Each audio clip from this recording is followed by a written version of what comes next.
তো hey guys, welcome to back to my YouTube channel. তো guys, তোমরা সবাই কেমন আছেন? আশা করি সবাই তোমরা অনেক ভালো আছেন। ভালো থাকার দরকার গাইস, তোমার আশীর্বাদে আমরাও অনেক ভালো আছি। তো গাইস, আর একটা তোমার মাঝে মই ব্লগিং ভিডিও ধরিয়েছিলাম গাইস। এই ব্লগটা পুরো খানদানি ব্লগ হবে। কিন্তু একটা দেখে তোমরা বুঝে দিয়েছেন আজকে আমরা করে যাওয়া যাচ্ছি। তো আজকে যাচ্ছি আমরা চা বাগান।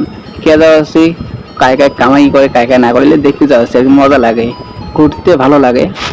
তো গাইস, তোমরা আমার পাশে থাকো, আমরাও ঘুরবো, তোমাকেও আমরা ঘুরি দেখাবো, তোমাকেও কিভাবে মাসি কামাই করে, চা বাগান কিভাবে এটাও করে, তোমার সবগুলো দেখতে পাবো। তো ব্লগটা কন্টিনিউ করে তোমরা দেখি থাকো, তোমার সবগুলো তোমরা ব্লগও দেখতে পাবেন।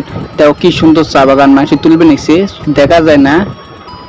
ঠিক আছে, চা বাগান এগুলা যে চা খাই না, এই চা বাগান এটা বড় এলাকা, গোটা এখান খালি বাড়িঘর নাই এতেই গাইস।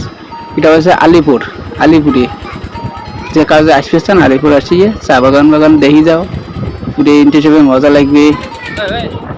যে আড্ডা মারাও জিনিস আছে, আড্ডা মারবেন, চলে যাবেন। আর গাইস, এটি বল হাতি, তারপর আর বান্দর প্রচুর। ওই যে বেটিস একটা কামাই করে নিয়েছে, দেখ না, তোমরা দেখি দাও। আরো মজার একটা জিনিস তোমাকে দেখে এসো গাইস। এটি যে এত বান্দর, কোয়ায় চলে না, গাছের উপরে উপরে বান্দর, কোন সময় যে ঝাঁপাবে মাথায় সাপত। তো গাইস, তোমরা দেখি থাকো তাহলে তুমি দেখে সময়তে বান্দর গাইস, দেখো মাথার উপরে বান্দর, তোমার ভয় লাগে না? ক্যারমা ওদের তুলায় এক চ্যাংড়া ক্যারমা তুলছে দেখি উনি মাথায় ছাপাইছে গাইস, ওটা দেখবার নাই। সবগুলো গছ একটা নিলে একটা বান্দর আছে, এই গছ তো একটা বান্দর আছে।